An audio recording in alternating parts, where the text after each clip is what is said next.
ज्योति steno typing college में आप सभी का स्वागत है बच्चों। ये इंग्लिश 80 WPM डिक्टेशन क्लास है। जो बच्चे एज ए सीन करना चाहते हैं तो ये डिक्टेशन नंबर है, क्लास नंबर डिक्टेशन 214। और जो जिसको एज ए अनसीन लिखना चाहते हैं तो इसको लिखेंगे और जो है केसी फोल्डर में जाकर के KC 214 पे वहाँ जाकर के टाइप कर देंगे।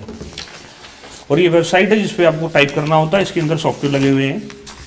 इसमें टाइपिंग से रिलेटेड भी आपको सॉफ्टवेयर मिलते हैं जिससे आप टाइपिंग स्पीड भी बढ़ा सकते हो अपनी। Dictation start after 5 seconds.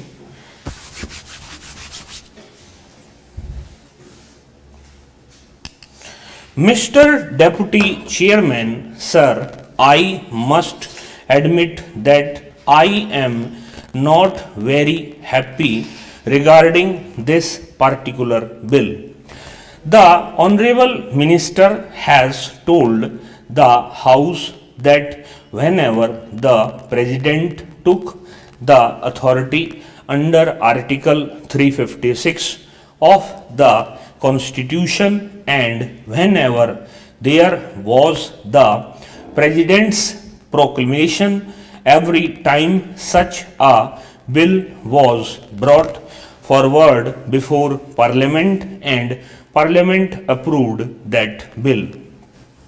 It is true, but at the same time, it is also true that this kind of routine, which is now being followed from time to time, is creating a situation in which Parliament, which is given a very important function under Article 356 of the Constitution, is divesting itself of that function. In order to fully appreciate, sir, the significance of such a move, it is necessary to go into the history of this sort of powers that were conferred on Parliament by the Constitution in the past. Sir, under the Government of India Act 1935, under Section 93, some such situation was contemplated and certain provisions were made in case such a situation arose either at the center or in some of the provinces as they were called at that time. It was decided that the Governor General should have both the executive as well as the legislative power in his hands in case such a situation arose either at the center or in the provinces.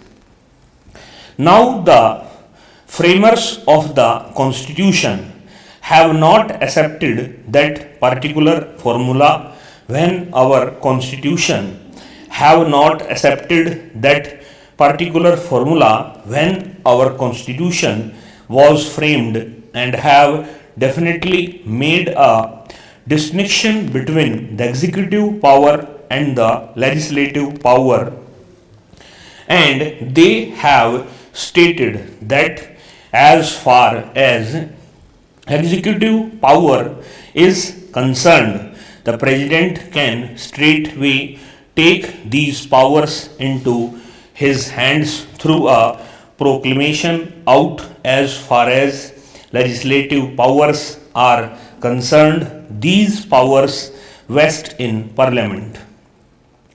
The Constitution provides that Parliament in its turn might delegate these powers to the President or to some authority to be named by him, but obviously when this distinction between the executive and the legislative power was made in the Constitution, it is reasonable to suppose that only under exceptional circumstances the Parliament was to delegate that power to the President again or to any authority to be named by him. If it was the intention of the framers of the Constitution that the legislative as well as the executive power should vest in the President himself, then the scheme which was envisaged in Section 93 of the Government of India Act would have been copied in the Constitution.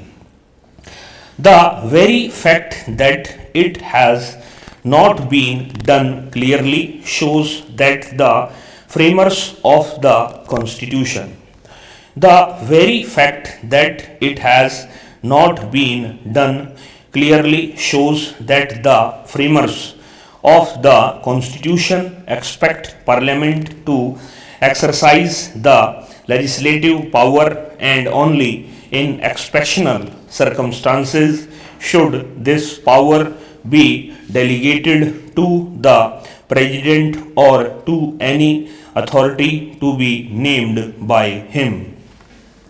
This was, to my mind, the real intention and the real scheme as it is envisaged in the Constitution, but what do we find? Whenever there is proclamation, automatically this bill is brought and passed by Parliament and the powers are vested in the President. What is the necessity of the ritual to be gone through at the time of every proclamation whereby the Parliament might divest itself of its power the moment it has got it? There seems to be no sense in this type of ritual to be gone through after every proclamation. It has been stated that this becomes necessary because of the fact that Parliament might not have sufficient time to consider the various bills and therefore it is desirable that this power should be vested in the President. Again, I ask the same question. Were not the framers of the Constitution aware of the fact that there was the function which Parliament had to perform regarding the central government and that Parliament might not find time to look into the legislative matters of the territories, the executive power and the legislative power for which have been taken away by the center. Here again, the very fact that the Constitution is passed is proof that Parliament is supposed to function as originally envisaged, and it clearly shows that the Constitution expects this Parliament to find time to discharge its functions. I am not at all satisfied that there would not be sufficient time for this Parliament to go into the various problems that are connected with the exercise of the legislative powers which were originally in the legislature and which were, because of the proclamation, vested in Parliament.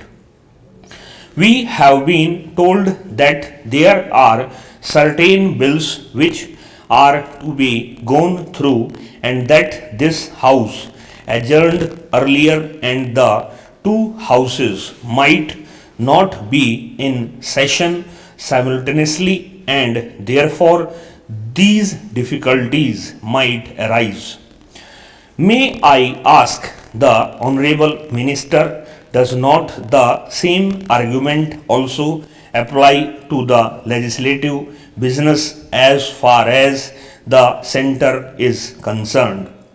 The centre has to go through a large number of legislative measures. There are all sorts of bills coming up.